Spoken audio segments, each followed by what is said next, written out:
registrado. Muy buenas noches, mis queridos hermanos. Dios me los bendiga nuevamente. Me da gusto verlos, saludarlos, ver el interés que tiene por estudiar la palabra.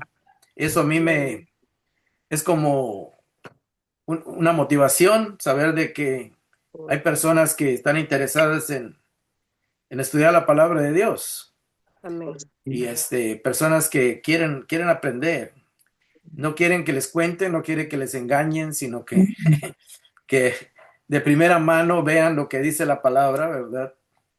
Y hoy estamos estudiando eso, ¿verdad? Bueno, también en el CEM, en el Centro de Estudios Ministeriales que estaremos en la iglesia, estamos estudiando ahorita la clase de los evangelios y y ahí vamos a ver los 4 evangelios de una manera no tan detallada, pero sí vamos a tocar los puntos más principales, ¿verdad? El propósito de los evangelios, hermanos, es de que es a través de ellos las personas que lo lean puedan entender quién es Jesús, descubrir quién es Jesús, llegar al conocimiento de Jesús. El apóstol Juan dijo allá en Juan 17, y esta es la vida eterna, que te conozcan a ti, cuando Jesús estaba orando allá en el Getsemaní, que te conozcan a ti, al único Dios verdadero, dijo, y a Jesucristo al cual tú has enviado, o sea, tu Hijo. Y esa es la vida eterna, ¿verdad? Y la vida eterna, y a veces uno no entiende esas palabras porque piensa que la vida eterna está hablando de vivir una vida larga, ¿verdad? Y sí tiene algo que ver con eso, pero la vida eterna es la vida relacional, que te conozcan relacionalmente como el Dios verdadero y por medio de quién la gente del mundo puede relacionarse con el Padre. Y en ese mismo, ahí Jesús había dicho, nadie llega al Padre si no es por mí, ¿verdad? Entonces es muy importante que conozcamos al Padre y al Hijo, ¿verdad? Y eso lo podemos conocer a través del Espíritu Santo que nos va guiando, que nos va iluminando la mente. Es muy importante que vemos cómo las 3 personas de la divinidad están trabajando para que conozcamos a Dios, ¿verdad? Al Dios verdadero. Bueno, estamos estudiando Lucas, hermanos, y en el capítulo 8 que estudiamos hace un par de semanas, ¿se acuerdan ustedes que Jesús calma la tormenta y los discípulos se asombran y están ahí como, ¿y quién es este? Dice, ¿quién es este? O sea, cuando dicen quién es, no es que no supieran su nombre, sino están diciendo, pues, ¿qué, qué, qué personaje es este, verdad? Que por las cualidades que estaban viendo, el poder que estaban viendo. Y luego llegan a aquel lugar y sale al encuentro un endemoniado y el endemoniado, Jesús lo empieza a trabajar con él para que ese hombre, para que sea liberado. Y los demonios sí reconocen quién es Jesús. Le dicen, los endemoniados le dicen, tú eres el Hijo del Dios Altísimo. Y eso nos deja ver de que los demonios, estos malos espíritus sabían quién es Jesús, ¿verdad? ¿Quién es Jesús? Y luego vemos de que Jesús destruye a aquellos demonios, se van a un hato de cerdos y de ahí se caen al barranco, al mar, y ahí pues terminan, ¿verdad? Y luego aquella gente le dice que se vaya, les dio miedo, y luego vemos que Jesús sana, ¿verdad? A una mujer que tenía una hemorragia, que le toca el manto, y luego Jesús resucita a la hija de un hombre llamado Jairo, una niña de 12 años. Luego, luego en el capítulo también vimos, ¿verdad? Que Herodes, el rey Herodes, gobernante de aquella región, también ya tenía como noticias de lo que estaba pasando y él estaba interesado en saber quién era Jesús, por eso pregunta, ¿verdad? Que quién era. Y, y algunos decían, creo que es Juan que ha resucitado. Y decían, no puede ser Juan. Dice, que yo le corté la cabeza, dice. O yo mandé cortar la cabeza a Juan, dijo. O a lo mejor era otro profeta, ¿verdad? Que había vuelto, que había resucitado, que había reaparecido, qué sé yo. La gente no, lo que está tratando de mostrar Lucas es que la gente no atinaba, ¿verdad? No atinaba quién era Jesús, ¿verdad? Sabían que por ahí andaba un personaje, ¿verdad? Pero no atinaban quién era.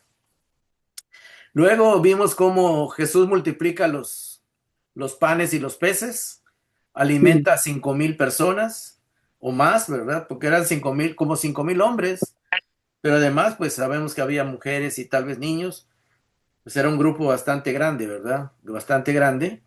Y aquí estamos viendo cómo Jesús está multiplicando la comida, ¿verdad? Está multiplicando la comida. Y al multiplicar la comida, Él está mostrando su poder, y no solamente su poder, sino también su compasión por la gente, ¿verdad? Que Él está usando su poder para alimentar a la gente y al mismo tiempo está trabajando con sus discípulos para que sus discípulos vayan creyendo más y más en Él, ¿verdad? Eh, mm, en la persona de Jesús y también les está enseñando cómo ser personas serviciales, ¿verdad? Personas serviciales. Y los pone a servir y vemos cómo Él está enseñando todo esto porque Jesús, cuando termine su ministerio, pues ellos se van a quedar encargados de continuar la obra de Dios. Y así fue, ¿verdad? Así fue.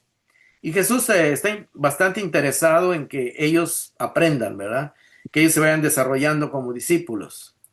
Y llegamos al capítulo, después de la multiplicación de los panes, en el capítulo 9, llegamos al versículo 18.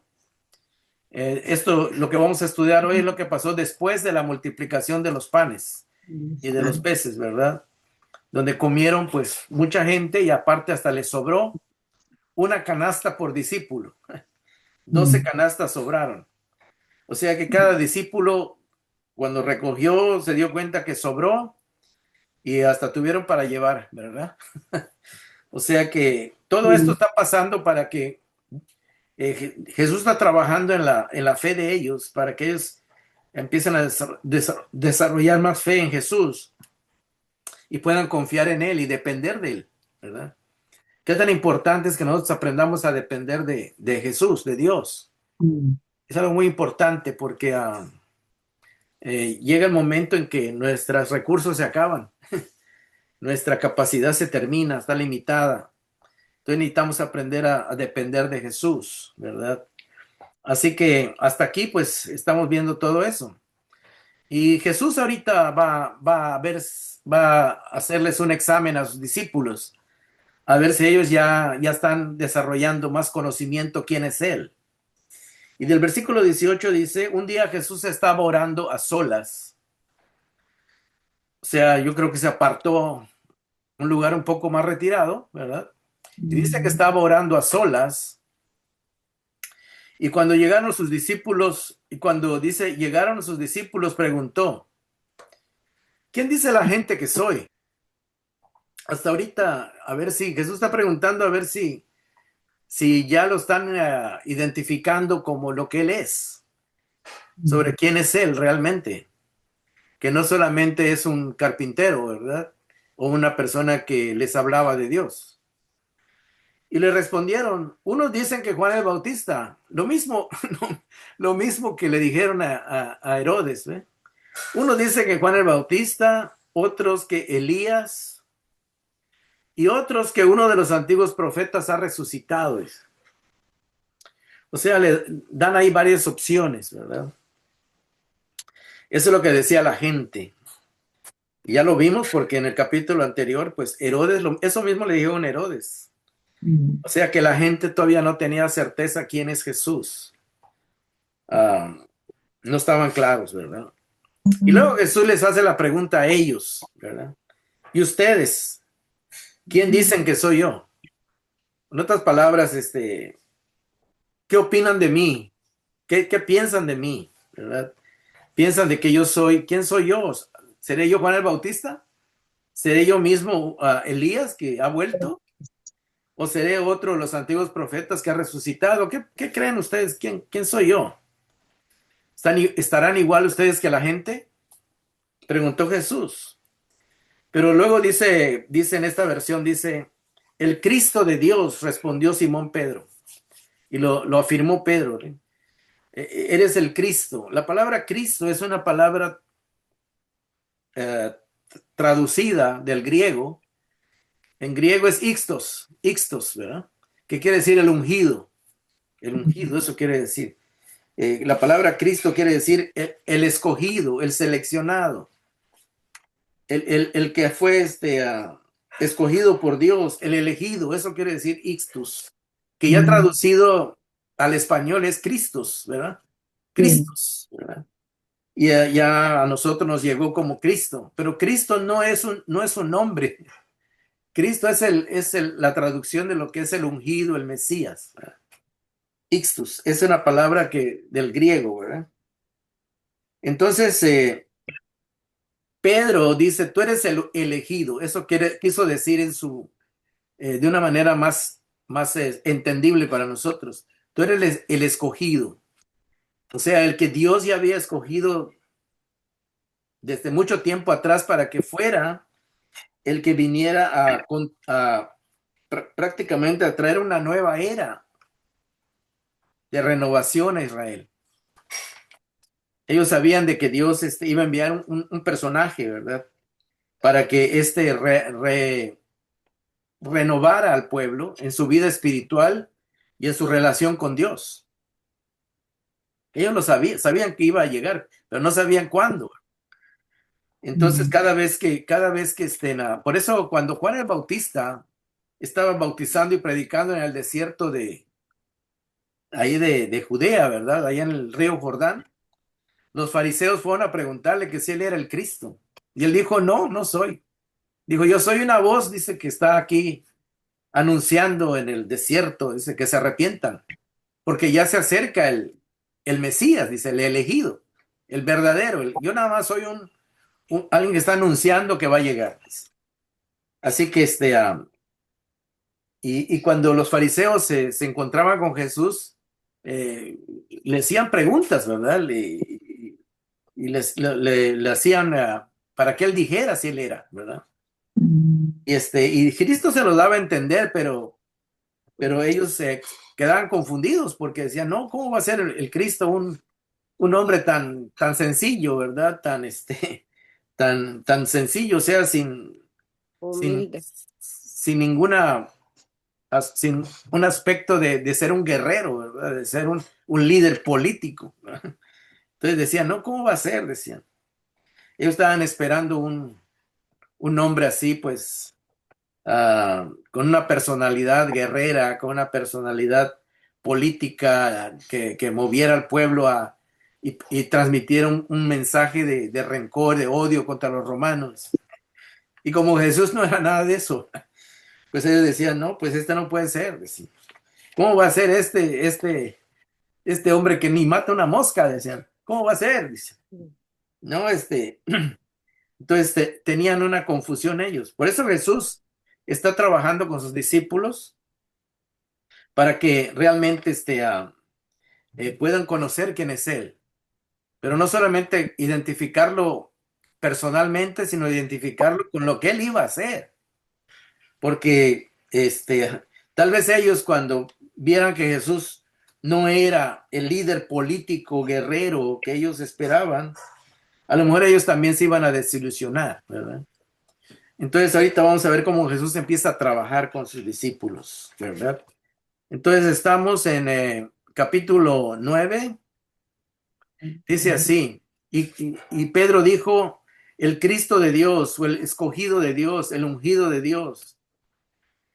Y versículo 21 muy interesante porque dice, Jesús ordenó terminantemente, o sea, estrictamente, que no dijeran esto a nadie, ¿verdad? Y tal vez usted diga, pero ¿por qué? ¿Verdad?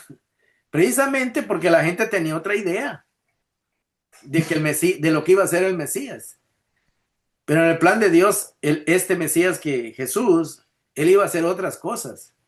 Y si la gente llegaba a verlo a él como el Mesías político, pues nunca él iba a cumplir con su plan, porque lo iban a querer hacer rey y que él armara un ejército y políticamente ahí que liderara al pueblo para hacer una revolución, en fin, era, ellos tenían una imagen totalmente diferente al plan de Dios, ¿verdad?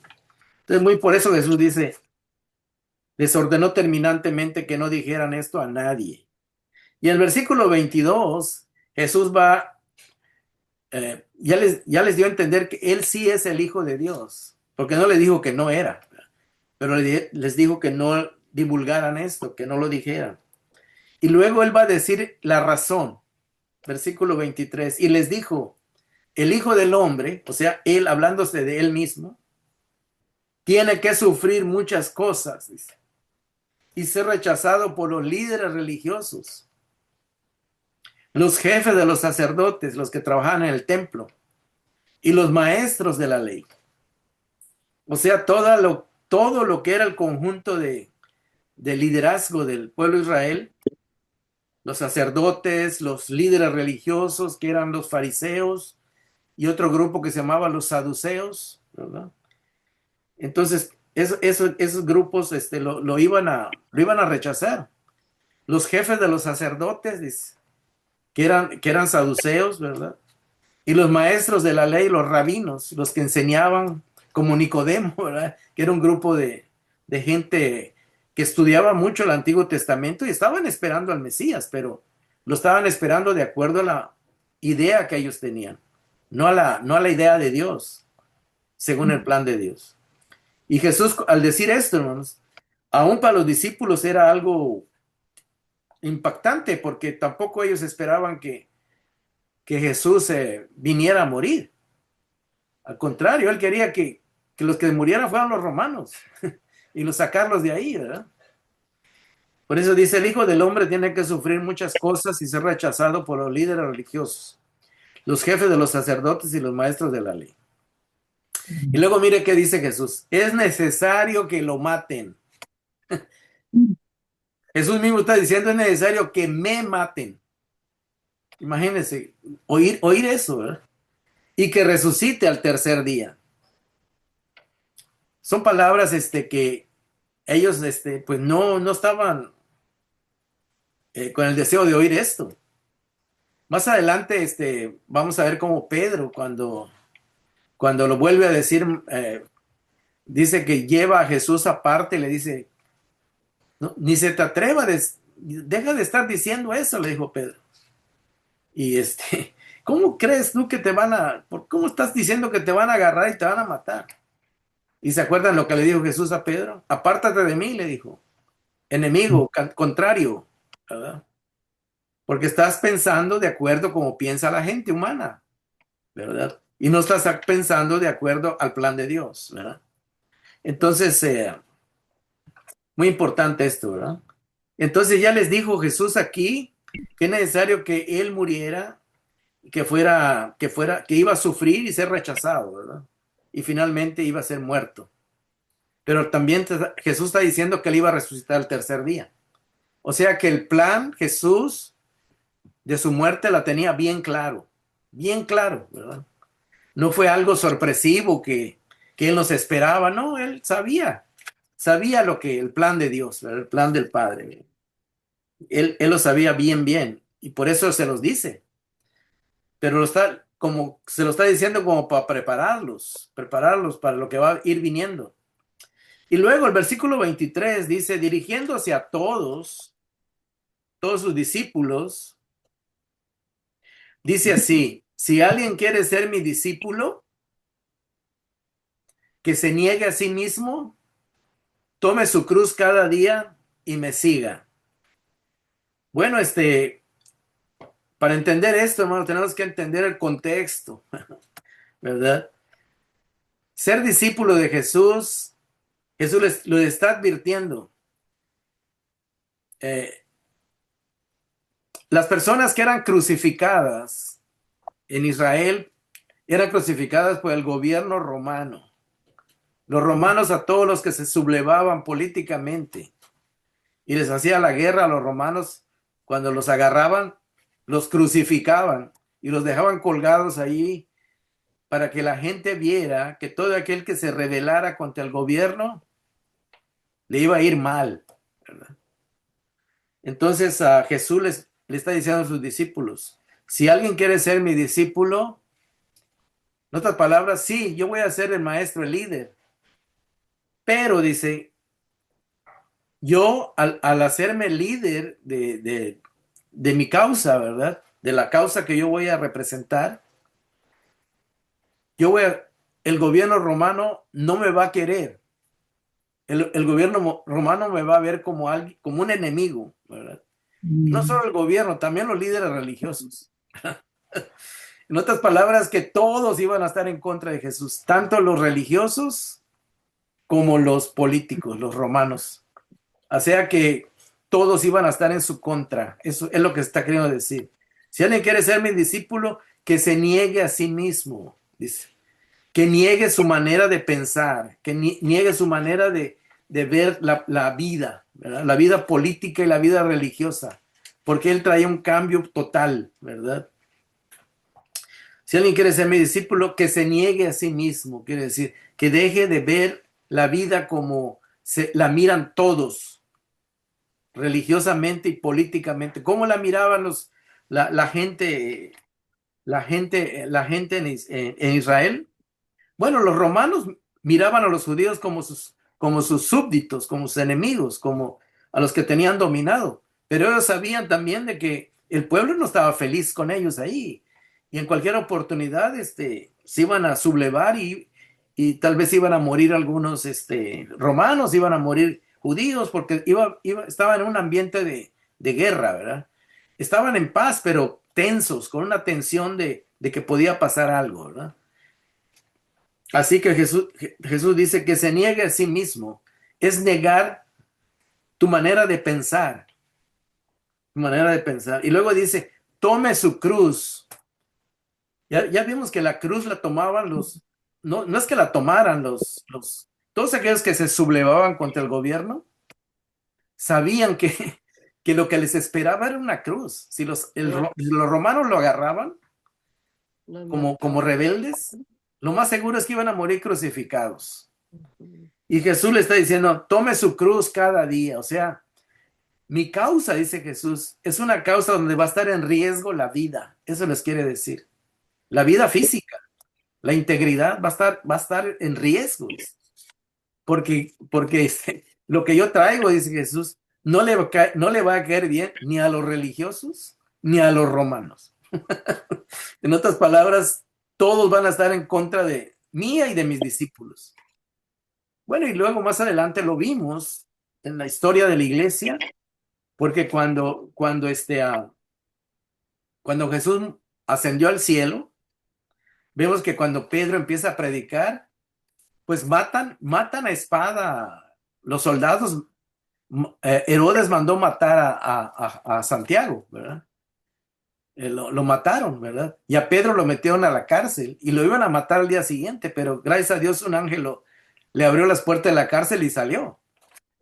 O sea que tomar la cruz quiere decir que la causa de Jesús no es una causa tan pacífica como se ve, porque el mundo no está dispuesto a dejar el pecado. Los religiosos no están dispuestos a dejar la falsa religión y los políticos no están dispuestos a dejar la política corrupta, ¿verdad? Entonces, este es el riesgo, ¿verdad? Y Jesús le está tratando de hacernos ver de que ellos tienen que estar preparados para enfrentar todo lo que va a estar en contra, ¿verdad? Por eso dice, si alguien quiere ser mi discípulo, que se niegue a sí mismo, tome su cruz, o sea, acepte que puede morir, que puede morir por seguirme a mí, y me siga, dice. O sea, que sea valiente, ¿verdad? Que sea valiente y me siga. En otras palabras, Jesús lo está advirtiendo a sus discípulos, ¿verdad? Pero tenemos que entenderlo en el contexto de lo que estaba pasando en esos días, ¿verdad? Desde luego que también tiene una aplicación para nosotros hoy, ¿verdad? Que ser cristiano no es algo fácil porque usted ve que cómo es el gobierno, ¿verdad? El gobierno vive mal, vive haciendo corrupción, vive haciendo cosas malas, ¿verdad? Y la religión es un problema también porque hay corrupción en la religión. Hay corrupción. Ahorita, si usted ve las noticias en la YouTube, va a ver que esas iglesias bien grandes, muchas de ellas están cerrando ahorita, porque han agarrado a los líderes, a los pastores, que están en la tele, muchos ahorita le están checando cómo se han robado tanto dinero. En el nombre de Jesús, ¿no? Ahí están las consecuencias. Así que cuando dice niéguese a sí mismo, ¿no? Es negar la humanidad que tiende al pecado, que tiende a, a la maldad, ¿verdad? Entonces, uno no puede ser discípulo de Jesús y ser un corrupto. Uno puede ser un discípulo de Jesús y estar metido allá en la política, en la corrupción, ¿verdad? O si va a ser un discípulo de Jesús, no puede ser un discípulo que sea un pastor ladrón o un pastor mentiroso que nada más que no sea auténtico, ¿verdad? Y es lo que la aplicación para hoy, ¿verdad? Pero en la época de Jesús, ellos no eran pastores todavía, ¿verdad? Ni eran políticos, pero se iban a enfrentar a todo eso. Ese es el punto, ¿verdad? Y se enfrentaron. Y vimos cómo a lo largo del primer siglo, cómo el Imperio Romano persiguió a los cristianos. Y ahí está documentado en la historia de la iglesia, ¿verdad? En el Coliseo Romano, sabemos, en la historia quedó registrado cómo mataban a tantos cristianos, cómo se los echaban a los leones para que los despedacen. En fin, está registrado y Jesús lo advirtió, ¿verdad? Lo advirtió, ¿verdad? Y seguir a Jesús, hermanos, es algo, no es algo sencillo que nada más uno lo puede decir de palabra, ¿verdad? Tiene que realmente ser una persona ah, convencida de lo que de quién es Jesús. Por eso es bien importante descubrir quién es Jesús, si vale la pena seguirlo, si vale la pena arriesgar la vida por lo que Él enseña, por lo que Él nos llama, ¿verdad? Muy importante todo esto. Y luego por eso dice el versículo 24, porque el que quiera salvar su vida, la perderá, ¿verdad? Pero el que pierda su vida por mi causa, dice, la salvará. En otras palabras, si tú no te quieres meter en problemas, no sigas a Jesús, pero no te vas a ir al cielo. Ese es el punto.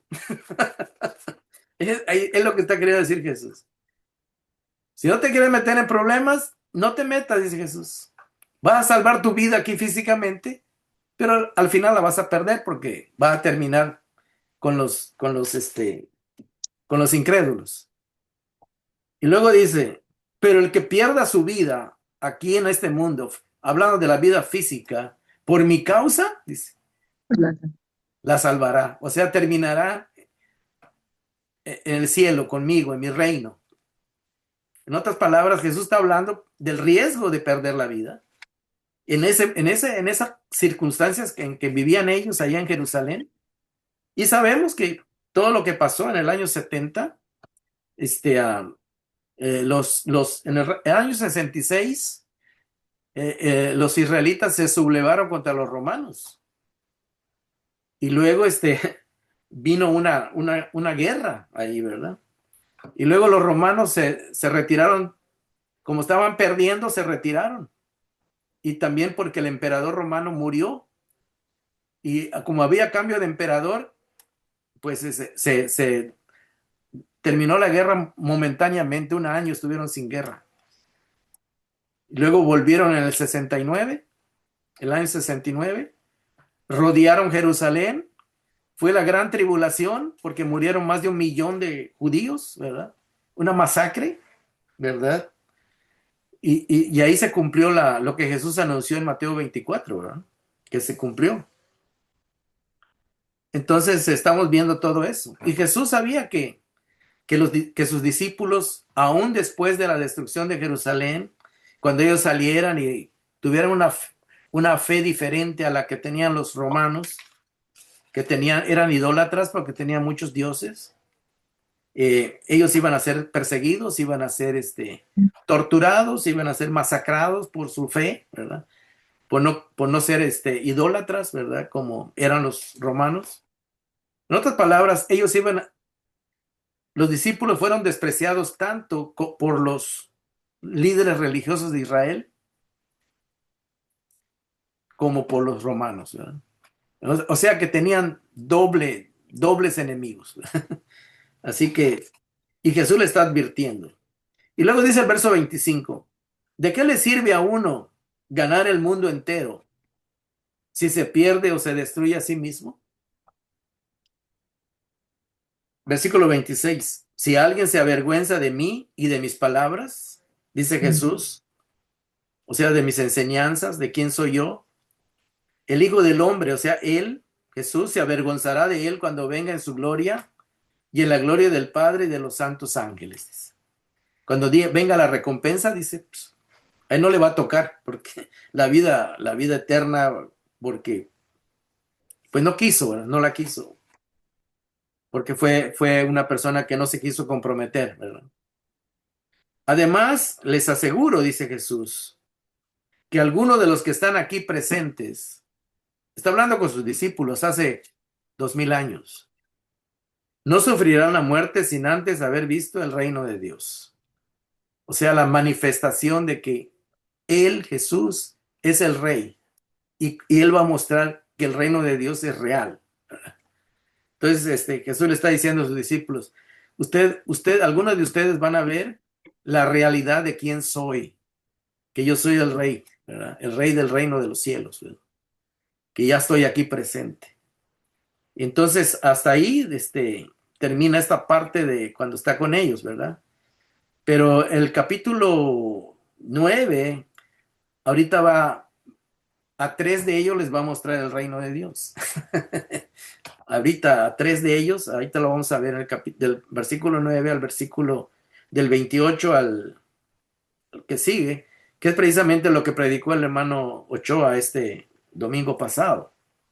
Dice así, el versículo 28, unos 8 días después de decir esto, dice Jesús acompañado de Pedro, Juan y Santiago, que eran sus 3 discípulos más cercanos, más íntimos, de más confianza, aunque ellos todavía no entendían lo que Jesús estaba haciendo.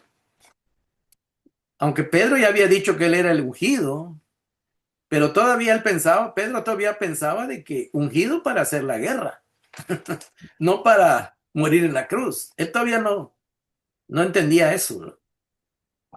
Y dice, 8 días después de decir esto, Jesús, acompañado de Pedro, Juan y Santiago, subió a una montaña a orar. Aquí ya empezamos a ver el trasfondo, ¿verdad? ¿Por qué? Porque ustedes se recuerdan que Moisés, ¿a dónde subió? A una montaña. Y cuando alguien, ¿a dónde le dijo ¿cómo se dice? A Dios a Abraham que sacrificara a su hijo en una montaña, ¿verdad? O sea que la montaña aquí tiene algo mucho que ver, ¿verdad? En el pensamiento bíblico, ¿verdad? Dios se manifestaba en las montañas, ¿verdad? Es muy importante esto, ¿verdad? Porque eh, esto que va a pasar ahorita es algo especial, ¿verdad? Es algo especial.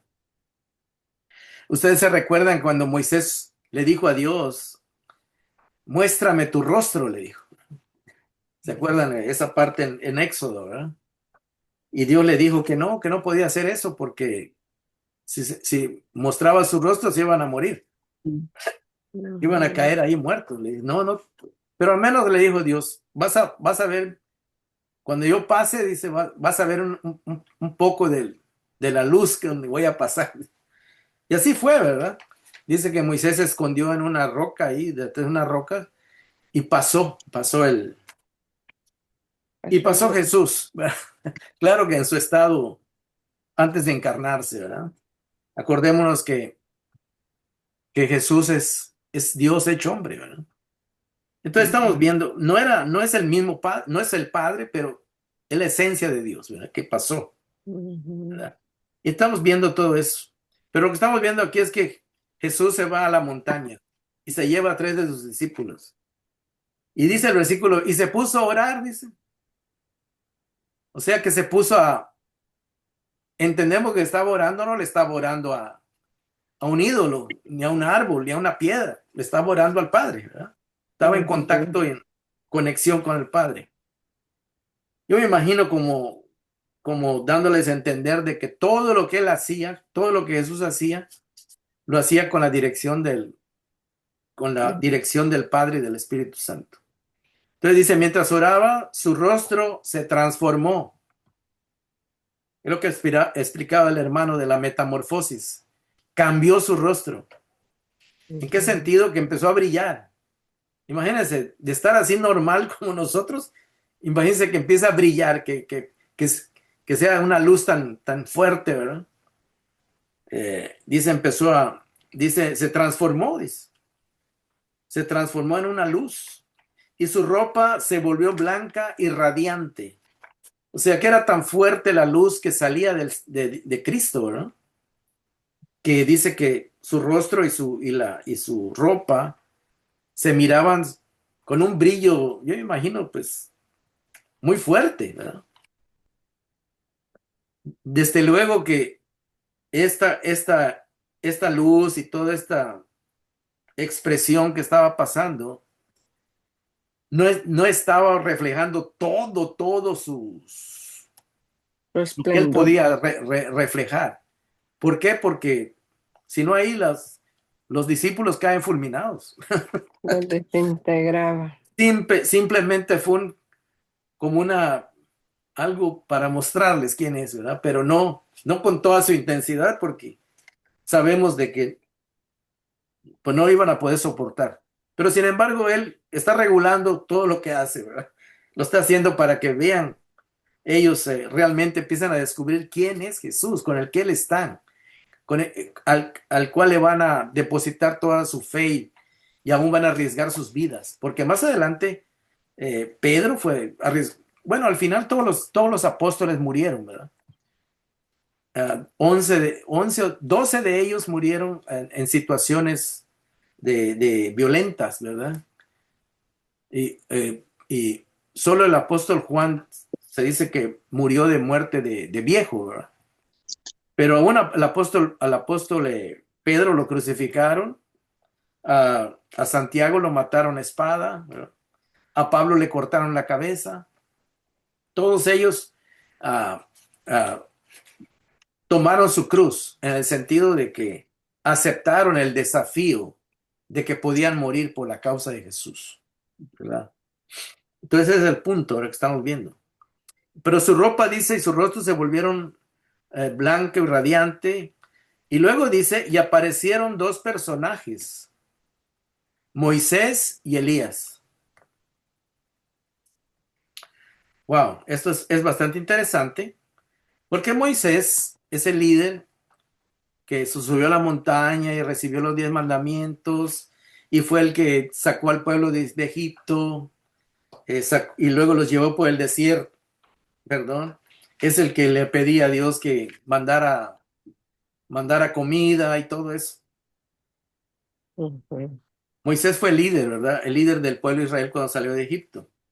Y ya que estaban en Egipto, hubieron varios profetas que instruían al pueblo y que llamaban al pueblo a buscar a Dios y acercarse a Dios.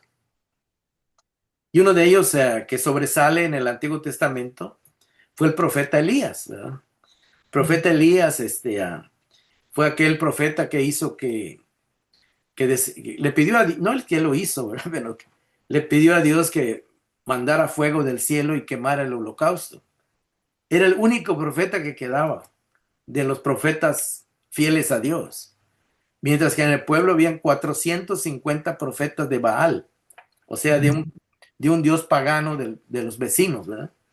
Que ya había, imagínense, 450 profetas contra solo Elías.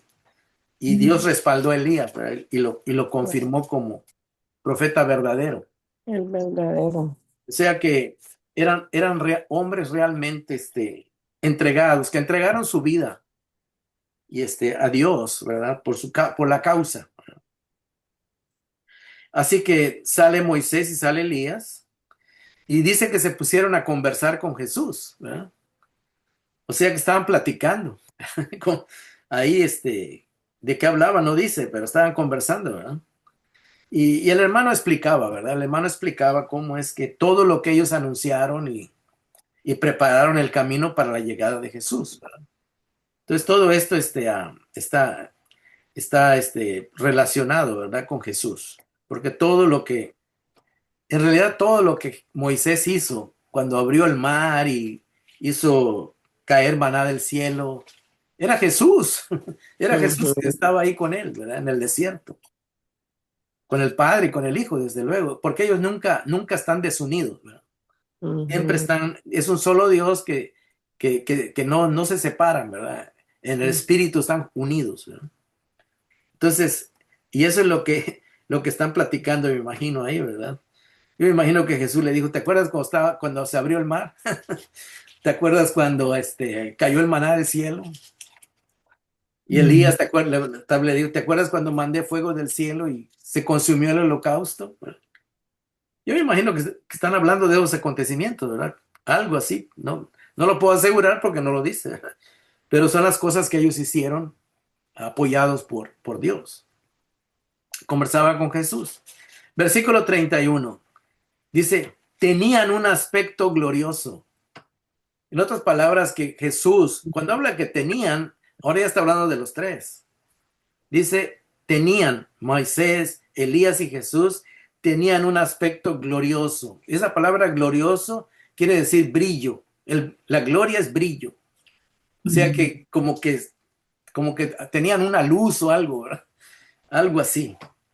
Y hablaban, dice, de la partida de Jesús, que él iba a cumplir en Jerusalén. Imagínense, aquí Lucas está diciendo más o menos de cuál era el tema que estaban hablando. Dice, y hablaban de la partida de Jesús, que él iba a cumplir en Jerusalén, o sea que iba a ir a la cruz a pagar por el pecado del mundo.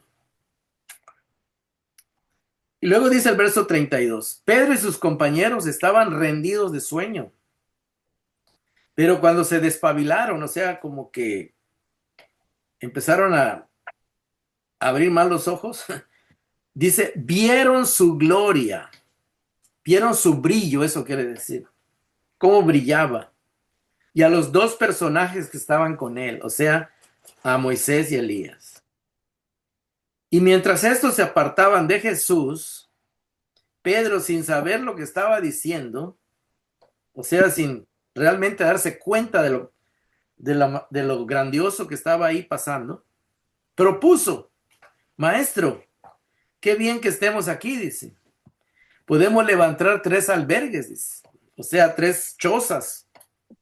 Una para ti, otra para Moisés y otra para Elías, dice.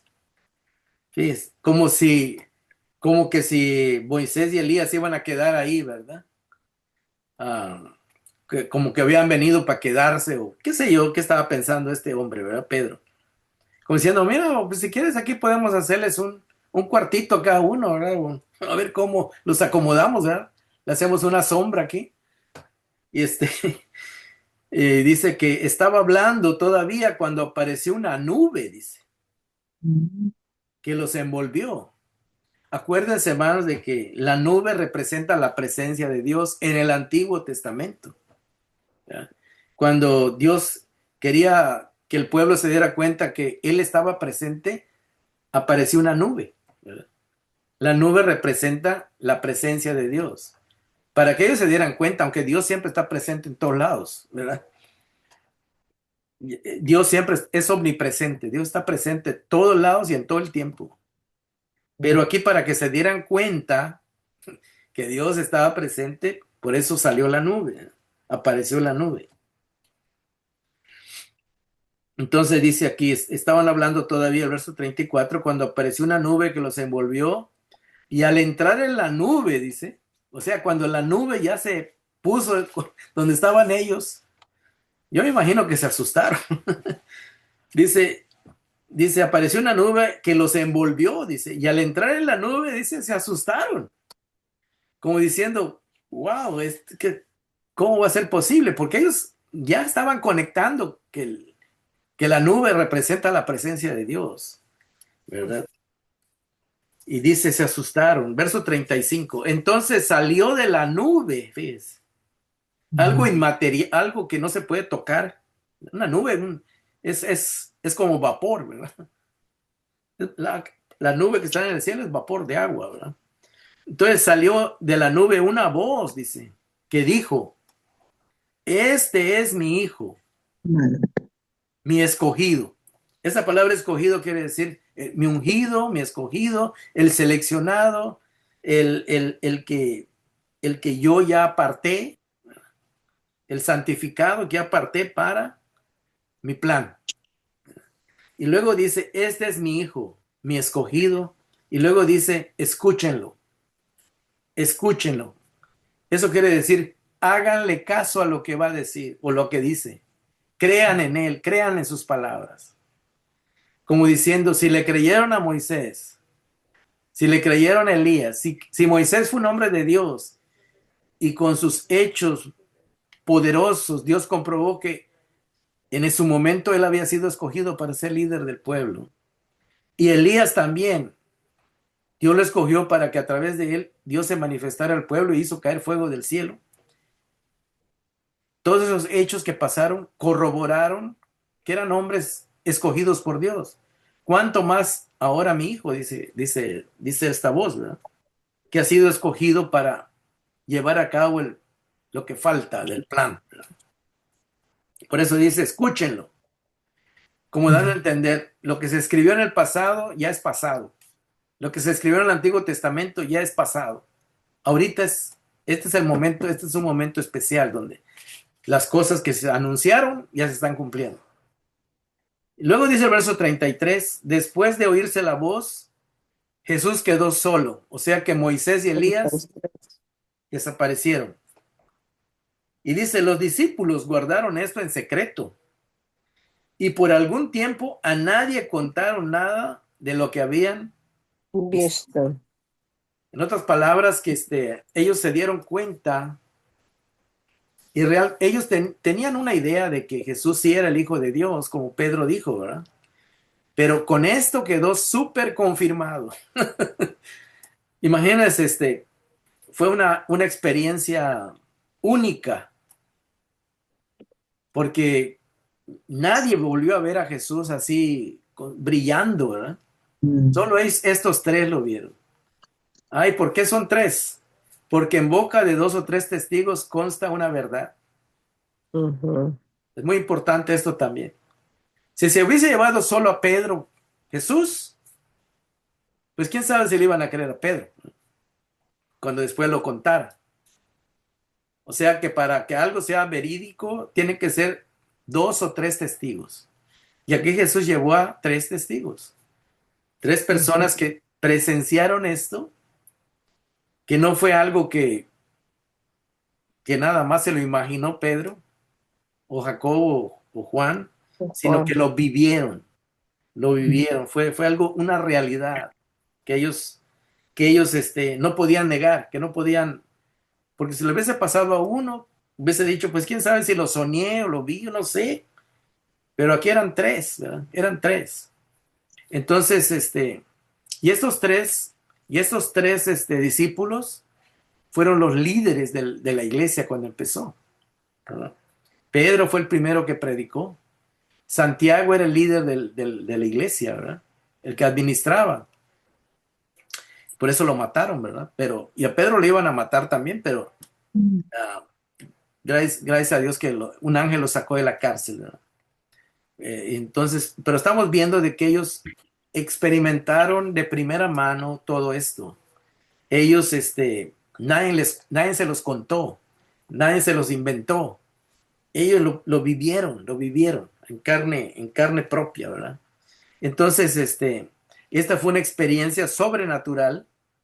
¿Por qué? Porque lo natural sería como veían a Jesús todo el tiempo, así humanamente, ¿verdad? Lo natural, pero lo sobrenatural es lo que ellos vieron. Vieron de manera sobrenatural, vieron a Moisés, vieron a Elías, y vieron a Jesús brillando. Y no solo eso, vieron la nube. La nube ellos quedaron dentro de la nube y ahí escucharon la voz. O sea que no solo lo vieron físicamente, lo oyeron y fue algo sobrenatural porque eso no pasa normalmente, ¿verdad? Es muy Ujú. importante todo esto. Y Jesús, hermano, está trabajando con sus líderes principales. Jesús sabía quiénes se iban a quedar al frente de la iglesia cuando él se fuera, ¿verdad? Así que era muy importante que ellos realmente descubrieran quién es Jesús, ¿verdad? Bueno, ya avanzamos, hermano, ya casi cumplimos la hora y Wow. ¿Cómo me se gustaría, sintió? me gustaría escuchar sus opiniones, qué piensan, ¿verdad? Ah, Sí, Sobre esta experiencia, ¿verdad? Nosotros como cristianos, ¿verdad? Como creyentes, también ujú, vamos a tener que pasar por experiencias, ¿verdad? Si a usted le preguntaran quién es Jesús, ujú. ¿qué diría usted? ¿Qué diría usted? ¿Para usted Jesús es real? Claro que sí es real. ¿O es una fantasía? ¿O es un cuento? no es real. No es real. Es real. Es real. Sí, pero el asunto es este, ¿no? Que nosotros, esto que estamos leyendo es una historia porque ya pasó hace 2000 años, ¿verdad? Ajá. Pero el Cristo que creemos, pues, hubieron testigos, ¿verdad? Primeramente cuando Jesús resucita y se presenta a sus apóstoles, ¿verdad? Ujú, No era uno, no se presentó solo a uno, sino que ujú, ahí estuvieron los 12 y luego se le apareció a Pablo, se le apareció, dice que allá en Hechos narra que se le apareció a un grupo de 500 antes de irse, ¿verdad? Dando a entender de que los que sí creían en él, Dios les comprobó que él estaba vivo, había resucitado, que había cumplido con el plan de Dios, ¿verdad? Que él era el escogido, pero no para hacerle guerra a los romanos, ¿verdad? Y fue escogido para salvar a la humanidad del pecado, ¿verdad? Del poder del pecado, de la muerte eterna. Él ya pagó, él ya redimió a la humanidad, redimió a todos los seres humanos. Todos los seres humanos tienen la oportunidad de la salvación porque sus pecados ya fueron pagados. Todos los seres humanos tienen la oportunidad de, de llegar al cielo, de llegar al reino de Dios, a la gloria, ¿verdad? Todos, porque Jesús vino a abrir la puerta, ¿verdad? Vino a abrir la puerta del cielo. Él mismo dijo, yo soy la puerta. El que por mí entrare será salvo, dice. Entonces, y no está poniendo límites. Jesús nunca dijo, bueno, nada más ciertas personas van a entrar, a los preferidos, a los que yo prefiera o a los que me caigan bien. No, no. Jesús es la puerta y dice, el que por mí entrare, o sea, está abierto para todos, ¿verdad? Ah, Toda la gente, ¿verdad? Toda la humanidad, el que quiera, ¿verdad? Y por eso es ujú, importante, pues, predicar las buenas nuevas, ¿verdad? Las buenas noticias de que Él cumplió con su plan, ¿verdad? Y yo no sé si el Señor se ha manifestado en sus vidas, si el Señor les ha contestado alguna oración, usted ha visto cómo Dios le bendice, cómo Dios ujú, le ayuda, ¿verdad? Para usted, cómo podía usted decir que Dios es real, que Jesús es real? Ese es el punto, ujú, ¿verdad? Pedro, Jacobo y ujú, Juan dijeron que era real. ujú, ¿Por qué? Porque pasaron por una experiencia ujú, inolvidable para ellos. A ellos no se lo contaron. Luego, cuando él resucitó, sus demás discípulos lo vieron, ¿verdad? Ya lo vieron todos, hasta María Magdalena y las demás mujeres.